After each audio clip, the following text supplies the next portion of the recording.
A lot of this isn't going to make sense to you, and I'm sorry about that. I'm just going to start at the beginning, with the house.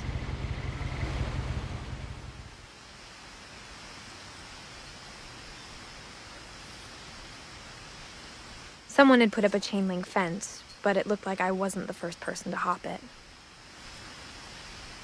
My brother Milton disappeared when I was 4. It was like the house just swallowed him up.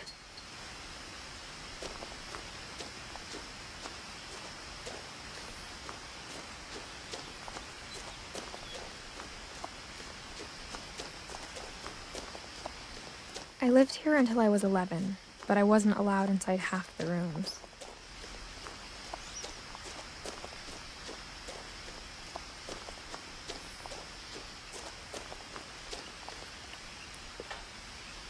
Inside the mailbox were bills from 7 years ago, marked urgent, open immediately.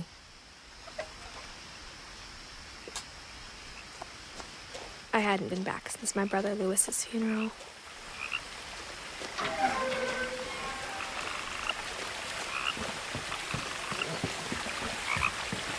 In her will, my mother left me a key but didn't tell me what it unlocked.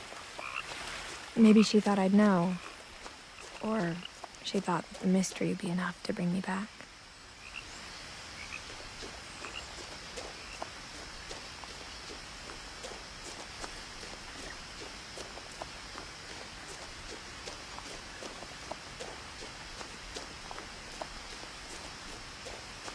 No one had driven this way in a long time, but I saw a few hoof prints.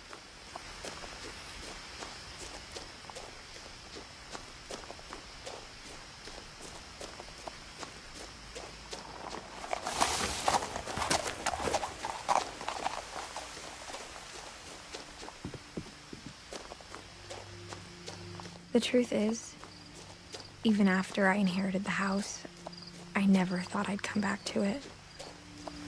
But now I had questions about my family that only the house knew the answers to. The house was exactly like I remembered it, the way I'd been dreaming about it.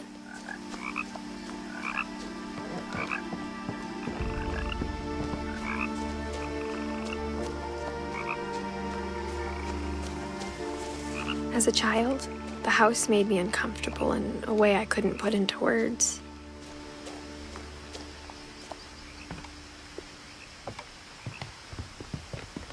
Now, as a 17-year-old, I knew exactly what those words were. I was afraid of the house.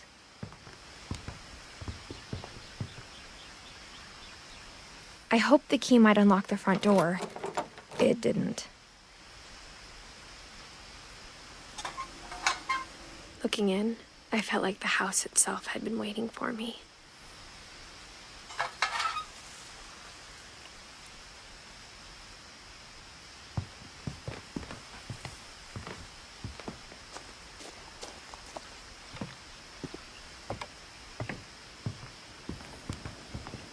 I asked Edie once about the dragon in the pond.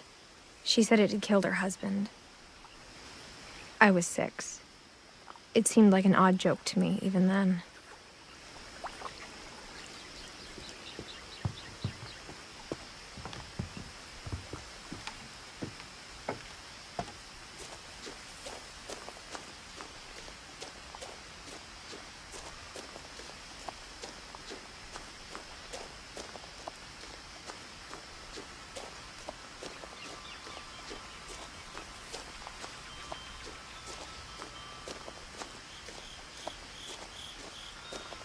The house felt like it had always been here. Even the swing set was older than my mother.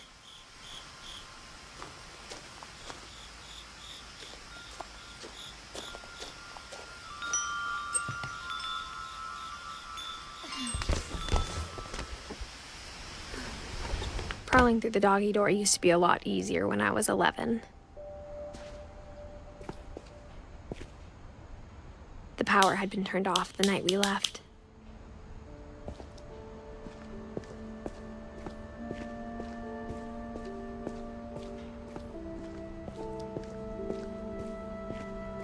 For the first time in years, I felt like I was home.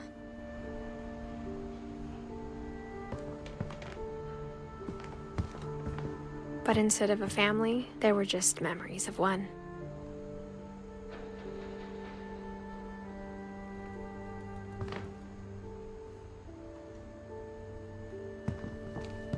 Like how after Lewis started working at the cannery, we all got sick of eating salmon. Except our cat, Molly. Or how only one restaurant would deliver to our house, so we had Chinese a lot.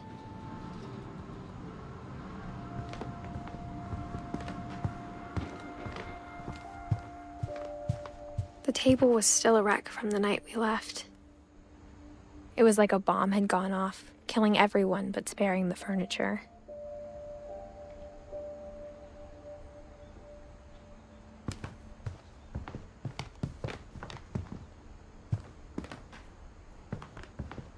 My mom was the only one of us who could imagine Great-Grandma Edie living in a nursing home.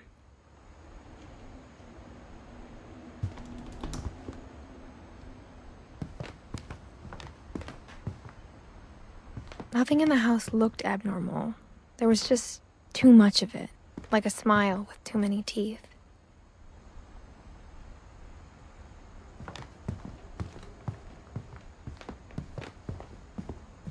Mom always told me to stay out of the basement, so I wasn't too surprised when the key didn't fit. Even the fireplace had a story. Edie told me the bricks came from the original house, after it sank.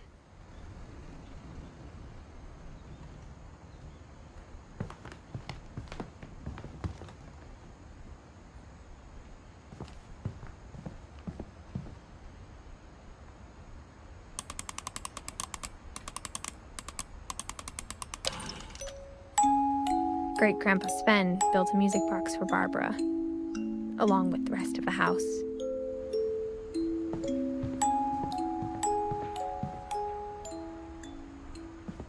A lot of things got left behind in the whirlwind of that last night.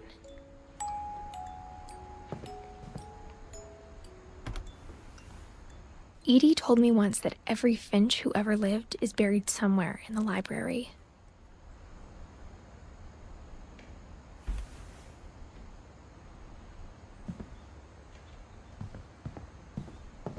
My mom wasn't much of an optimist, but she never stopped believing that my brother Milton was alive.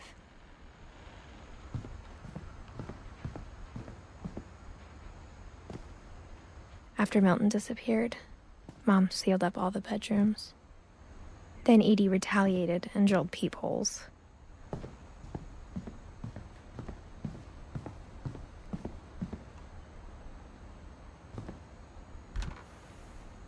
My Grandpa Sam spent 7 years sharing a room with his dead brother, Calvin.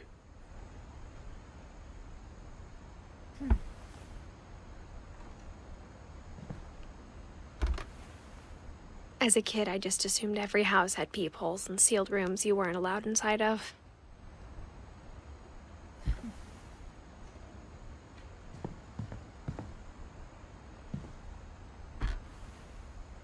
The last time I was in Edith Sr.'s room, I was 10 and she was painting my portrait.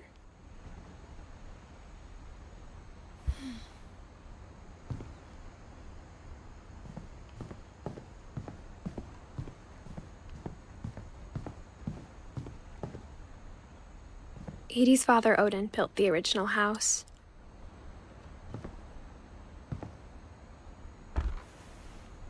Barbara was a child star for 2 years, until America grew out of it.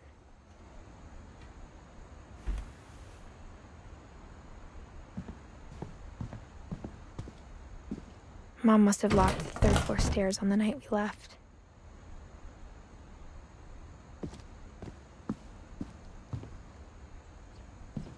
Whenever people ask me about my family, the first thing they always want to know about is Barbara.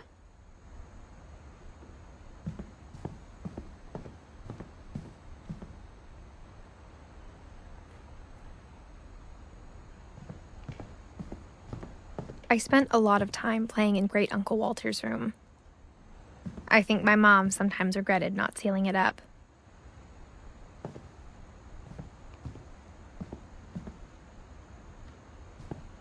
Louis told me there were secret passages, but I never believed him.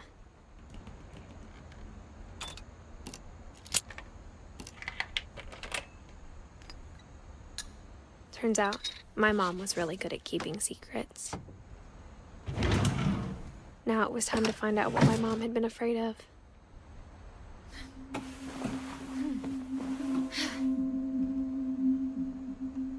Reading this, maybe it sounds like I had a plan. From the paintings on the wall, it was clear my brother Milton had been here before me. But I had no idea what was behind that door.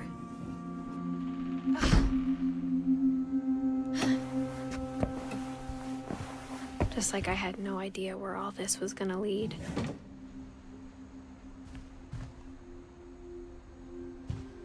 I grew up looking at Molly's room through the peephole. Molly's gerbil had a tiny bedroom with its own even tinier gerbil cage.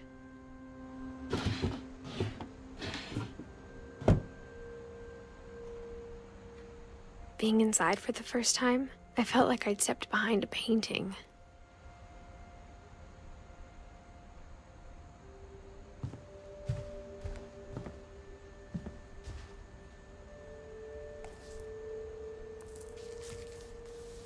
December 13th, 1947. Dear Diary, I'll be gone soon, but I wanted to tell somebody about what's gonna happen. It started when Mom sent me to bed without dinner. I woke up and I was starving, so I looked around for something to eat.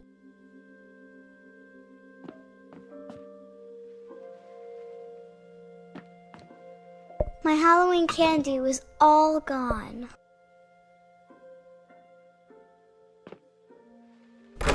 Mom, can I come out now? Sweetheart, it's late. Go to sleep. The gerbil food was dry, but I didn't mind it.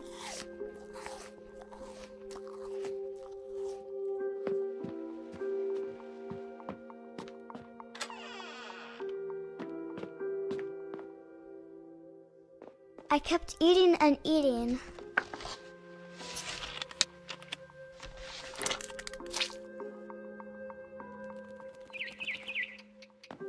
I ate a lot of things that night.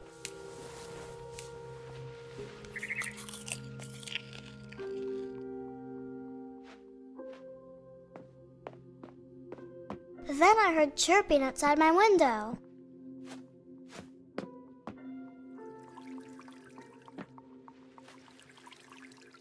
I thought about eating Christopher, but I held back.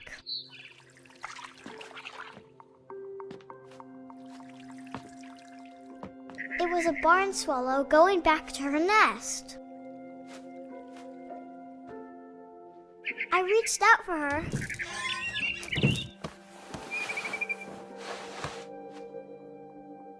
And suddenly, I was a cat.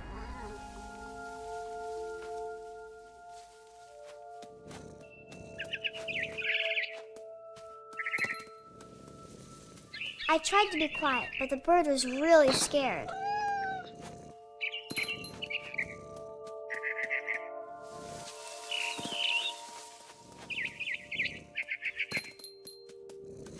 Mom and Dad didn't even look at me.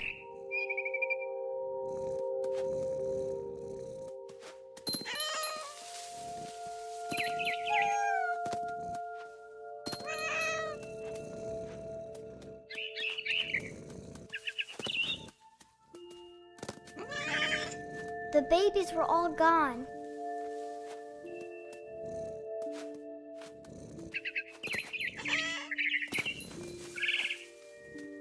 I jumped and I almost got her.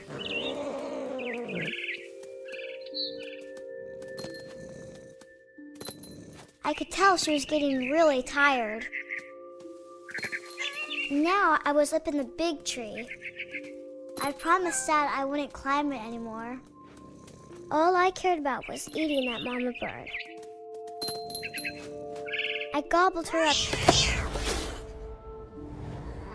And suddenly, I was an owl. First, all I heard was the wind. Then I heard little teeth nibbling in the grass.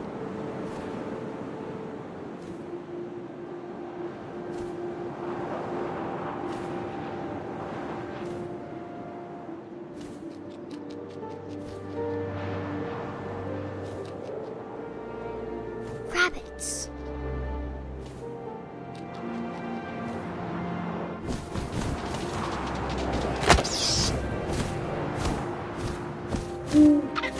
I imagined his face looking up and seeing mine through my talons. I swallowed him up, and I didn't chew one bit. Then I flew off to find something bigger.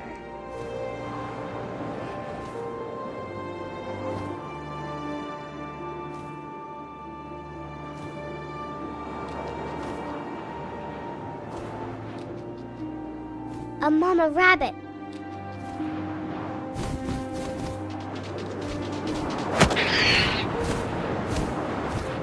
She was almost too big to carry. I started choking, but I couldn't stop eating. And suddenly, I was a shark.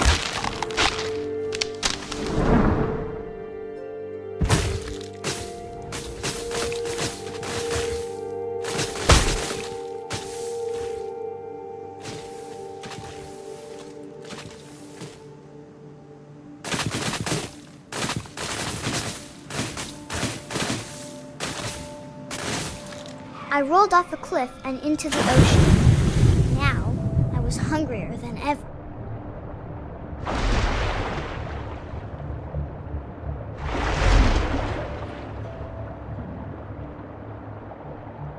I wanted fat, juicy seals.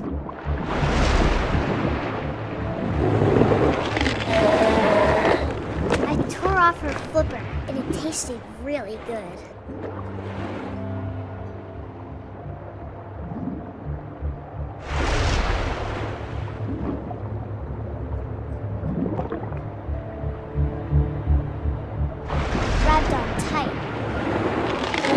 So hungry, I jumped out of the water. When I opened my eyes, everything had changed.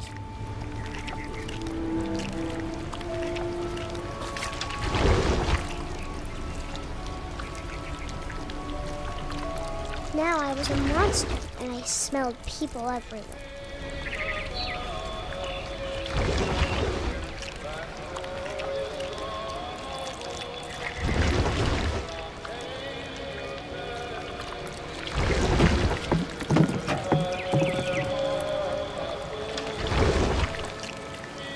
I was big, and I moved real quiet.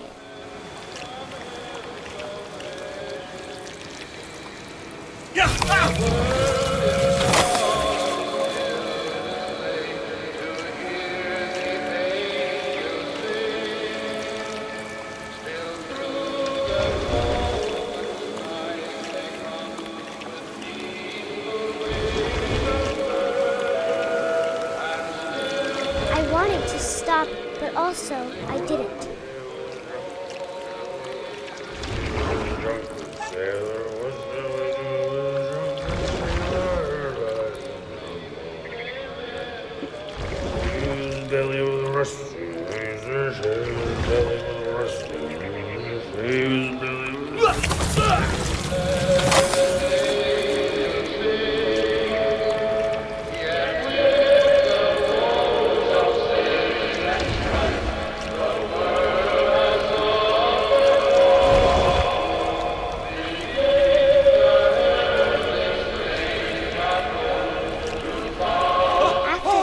Passenger, I was still hungry.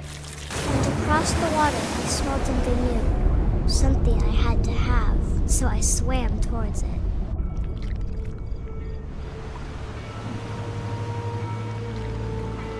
I I slithered onto the sand, and the good smell went into an old pipe.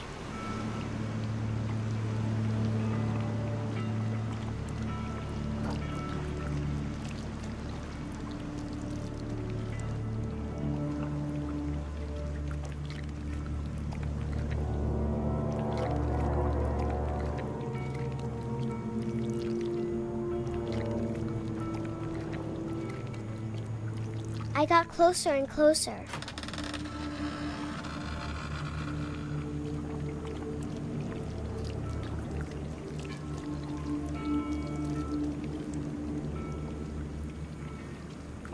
All of my stomach started growling. And suddenly, I was me again. I held my breath for a long time, but I couldn't hear anything. I think it's waiting for me to fall asleep. But it's not going to wait much longer. It needs to feed, and we both know I will be delicious.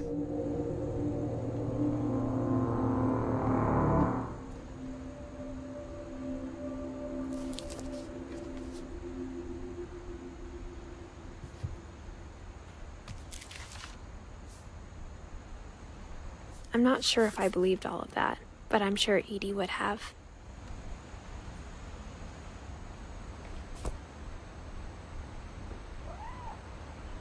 I got the sense Edie had spent a lot of time here, before my mom sealed the doors.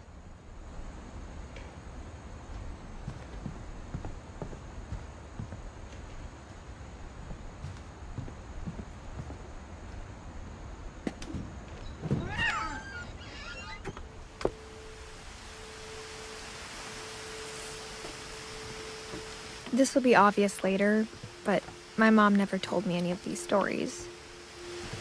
Edie would have, but Mom didn't like bringing up the past. Though, when we adopted a stray kitten, she was the one who named it Molly. I spent a lot of time in Great-Grandma Edie's room.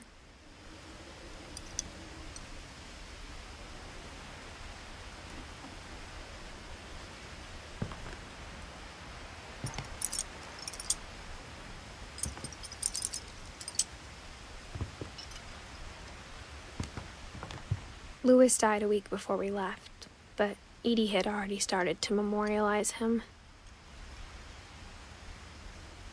Edie knit me a new pair of gloves every year, just in time to replace the old ones.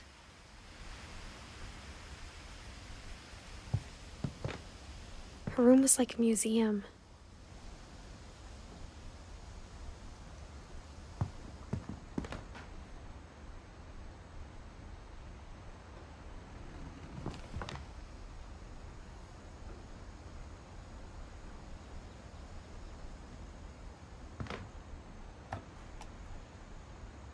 For 500 years, the Finches have been famous throughout Norway for their fortune and misfortune. Odin Finch buries the latest victims of the family curse, his wife Ingeborg and their newborn son, Johan. On January 7th, 1937, he set sail with his family and his house, hoping to leave the curse behind. But 40-foot waves off the coast of Washington send the house and Odin to the bottom of the sea. Odin's daughter Edie, with husband Sven and baby Molly, step ashore on their new home, Orcas Island. Odin Finch is the first to be buried in the new family cemetery. His daughter Edie is already dreaming of a new Finch house.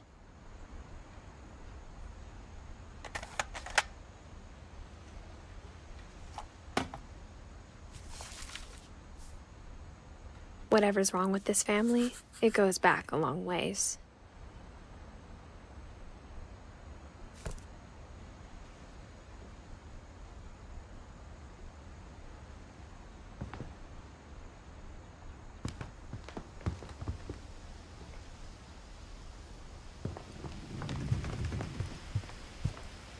When Edie told people Sven was killed by a dragon, she could also have said he was building a dragon-shaped slide that collapsed. She could have, but she didn't.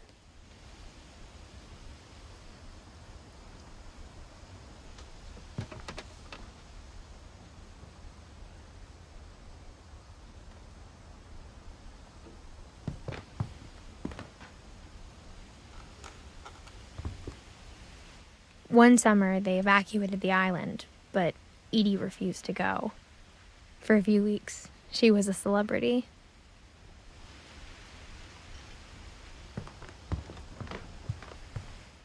I hadn't thought of myself as Edith Jr. for a long, long time.